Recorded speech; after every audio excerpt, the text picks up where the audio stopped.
এখন প্রায় বাজে 11:30। আজ ঘরের কাজ করতে গিয়ে খানিকটা দেরি হয়ে গেছে। রাধে রাধে বন্ধুরা।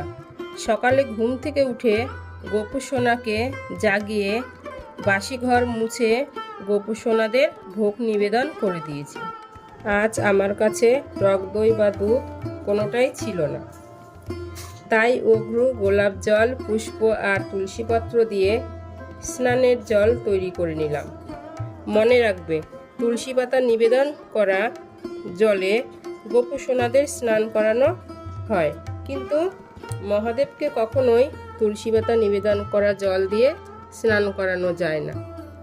আমি একে একে গোপু সোনাদের টাবে বসিয়ে স্নান করিয়ে নিলাম। স্নানের সময় আমি হরে কৃষ্ণ মহামন্ত্রটি জপ করি। এখন বেশ গরম পড়েছে, তাই গোপু সোনাদের হালকা জামা কাপড় পরাই আর সাজগোজটাও হালকার মধ্যেই রাখি। জানো তো বন্ধুরা, আমাকে 3টে দিদিভাই বলেছিল প্লাস্টিকের টাবে নাকি গোপু সোনাদের স্নান করাতে হয় না। পরামর্শটা আমার ভালোই লেগেছে, তবু একটু টাইম নিলাম যে জিনিসটার দাম কত হবে। তো দোকানে গিয়ে আমি পিতলের থালাটার দাম জিজ্ঞাসা করলাম, ওজন জিজ্ঞাসা করলাম, দেখালো, অনেকগুলোই দেখালো। তার মধ্যে একটা পছন্দ হলো, নিয়ে নিলাম। তার ওজন ছিল তোমার 1 কিলো 700।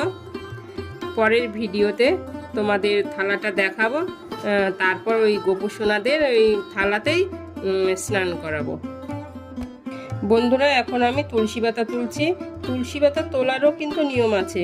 আমি বৃহস্পতিবার, রবিবার, অমাবস্যা, পূর্ণিমা, একাদশী, দ্বাদশী এগুলো দিনগুলোতে আমি তুলসী পাতা তুলি না।